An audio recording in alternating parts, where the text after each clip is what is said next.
আয়েশা বলছেন আতুবু ইলাল্লাহি ওয়া ইলা রাসূলিহি, আমি আল্লাহ এবং রাসূলের কাছে তওবা করছি। মা যা আজনাবতু, কি এমন গুনাহ করেছি যে গুনাহ করার কারণে আপনি আমার বাড়িতে প্রবেশ করছেন না। তখন নবীজি বললেন মা বালু হাজিহিন নুমরাকাতে, এই ছবিপূর্ণ বালিশটা তুমি পেলে কোথায় আয়েশা?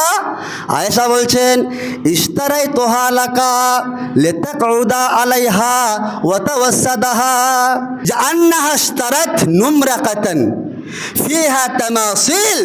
হযরত আয়েশা রাদিয়াল্লাহু তাআলা আনহা একটা ছোট বালিশ কিনেছিলেন। তো ওই বালিশটা হচ্ছে ফিহা তামাসিল, ছবিপূর্ণ বালিশ। তো নবী সাল্লাল্লাহু আলাইহি সাল্লাম বাড়িতে প্রবেশ করছেন। তো প্রবেশ করার সাথে সাথে দেখলেন সেই ছবিপূর্ণ বালিশটা।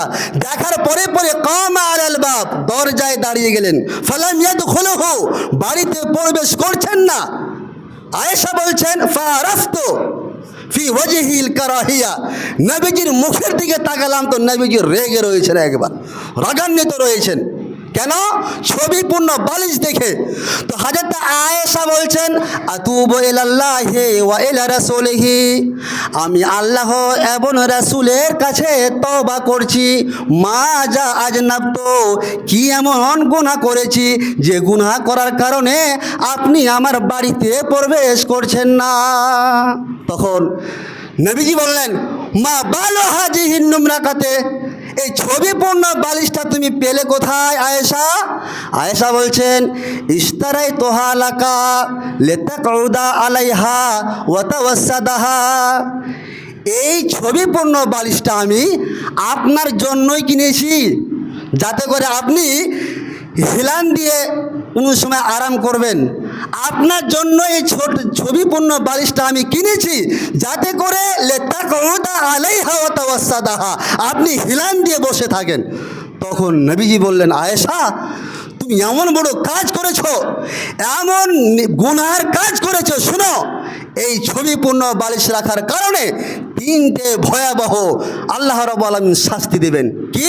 নাম্বার 1, ইউআযাবুনা ইয়াওমাল কিয়ামাতে, ছবিপূর্ণ বালিশ রাখার কারণে কিয়ামতের মাঠে শাস্তি দিবে আল্লাহ রাব্বুল আলামিন।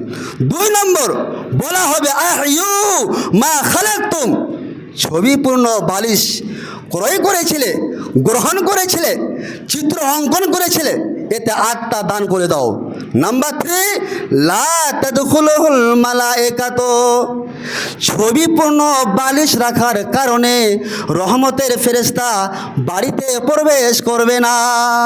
এত বড় ক্ষতি মানা যায়? মানা যাবে না। সে বালিশকে ফেলে দেওয়া হলো। আপনারা যদি বাড়িতে এরকম ছবিপূর্ণ বালিশ থাকে আজকে গিয়ে সরিয়ে ফেলুন। ছবিপূর্ণ যদি বালিশ বা চাদর থাকে আজকে গিয়ে সরিয়ে ফেলুন। কেন? রহমতের ফেরেশতা আপনার বাড়িতে প্রবেশ করবে না, আল্লাহ রহমত ওই বাড়িতে আসবে না। জি, নবী সাল্লাল্লাহু আলাইহি সাল্লাম একদিন হযরত আব্দুল্লাহ ইবনে আব্বাস তিনি বলছেন, হযরত মাইমুনা থেকে মাইমুনা বলছেন যে একদিন আসবাহা ইয়াওমান ওয়াজিমান, নবী সাল্লাল্লাহু আলাইহি সাল্লাম সকাল করলেন চিন্তিত অবস্থায়, মন বেজার। তো মাইমুনা বলছেন ইয়া রাসূলুল্লাহ, কি হয়েছে আপনার? তো নবীজি বললেন শুনো, ইন্না জিবরিলা কানা ওয়াদানি আইয়ালকানিয়াল লাইলা, আজকের রাত্রে জিবরিল আমিন আমার সঙ্গে ওয়াদা করেছিলেন যে সাক্ষাৎ করবেন, কিন্তু ফালাম ইয়ালকানি, জিবরিল আমিন আমার সাথে সাক্ষাৎই করলেন না। তো আমার মন খারাপ হয়ে গেল। কেন?